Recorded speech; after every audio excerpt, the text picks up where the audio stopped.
ప్రధాని నరేంద్ర మోదీ నాయకత్వంలోని బీజేపీ తెలంగాణలోనూ అధికారంలోకి రావడం ఖాయమని పార్టీ నాయకుడు ఏలేటి మహేశ్వర్ రెడ్డి ధీమా వ్యక్తం చేశారు.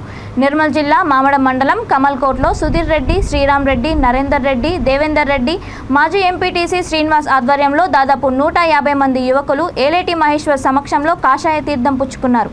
ఈ సందర్భంగా వారిని ఉద్దేశించి ఆయన మాట్లాడుతూ మంత్రి ఇంద్రకరణ్ రెడ్డి కబ్జాలు, అవినీతి పాలన నుంచి నిర్మల్ ప్రజలకు విముక్తి కల్పిస్తామని అన్నారు. కమల్కోట్లో కనీసం ఒక్క డబుల్ బెడ్రూమ్ ఇల్లు కూడా కట్టించలేదని, మంత్రి తన సొంతూరు ఎల్లపల్లిలో మాత్రం ఇండ్లు కట్టించారని మండిపడ్డారు.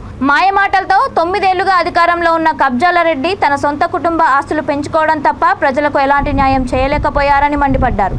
దొంగ హామీలతో ప్రజలను మోసం చేస్తున్న జూటా మంత్రికి ప్రజలు గుణపాఠం చెప్పే రోజు దగ్గరకు వచ్చిందని హెచ్చరించారు. నిర్మల్లో ఈసారి ఎగిరేది కాషాయ జెండానేనని జోసెన్ చెప్పారు. ఈ సందర్భంగా గ్రామంలో భారీ బైక్ ర్యాలీ నిర్వహించారు. ఈ కార్యక్రమంలో పార్టీ జిల్లా, మండల నాయకులు, కార్యకర్తలు పాల్గొన్నారు.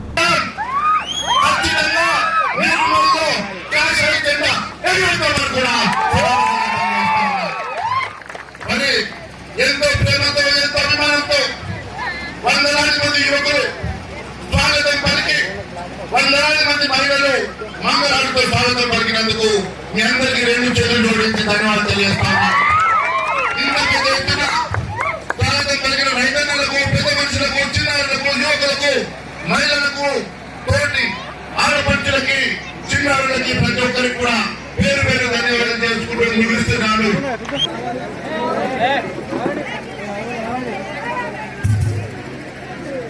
8 సంవత్సరాలు అవినీతి మంచలేని పాలన ఇచ్చినటువంటి మోడీ గారి ప్రభుత్వాన్ని ఆదర్శంగా తీసుకుందాం.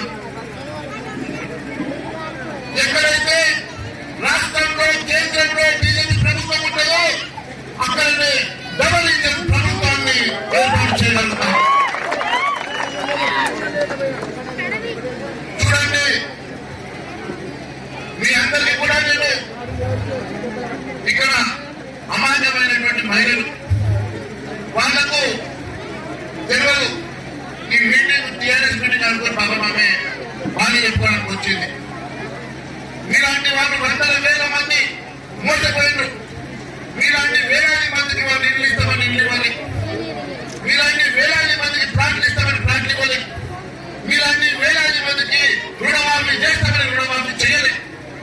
మీ అందరినీ కూడా అన్ని రకాలుగా మోసం చేసిండ్రు. 50 ఏళ్లకే పెన్షన్ ఇస్తామన్నారు. ఇప్పటి వరకు ఉన్న పెన్షన్ ఉంటున్నాయి కానీ నా పార్టీ చేసినందుకు కూడా చాలా ఆనందంగా ఉన్నది. మిత్రులారా, నా 15 సంవత్సరాల రాజకీయ చరిత్రలో నేను ఎప్పుడు పార్టీ మారలేదు. ఆ రోజు మొదటిసారి ప్రజారాజ్యం పార్టీ నుంచి మీరు నన్ను గెలిపించినప్పుడు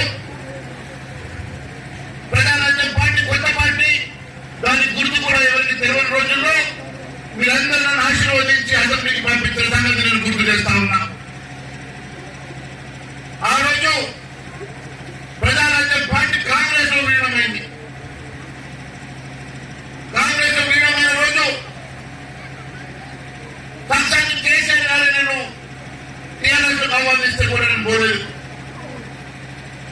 ఎన్నోసార్లు నేను ఎన్నో రకాలుగా ఇతర పార్టీ వాళ్ళు నన్ను కోరుకున్నా, ఆదరించి ప్రయత్నం చేసినా, ఆహ్వానించినా నేను ఈ రోజు కూడా పార్టీ మారలేదు. కొంతమంది తర్వాత ఉంటుంది, అన్ని మార్చినట్టు 5 నెలల్లో 6 పార్టీలు మారుస్తారు. కొందరు ఇదే నిర్వహణకు చెందినటువంటి నాయకులు 5 నెలల్లో 6 పార్టీలు మార్చి గిన్నీస్ రికార్డు ఎక్కిండ్రు. కానీ ఏ రోజు కూడా నేను పార్టీ మారలేదు.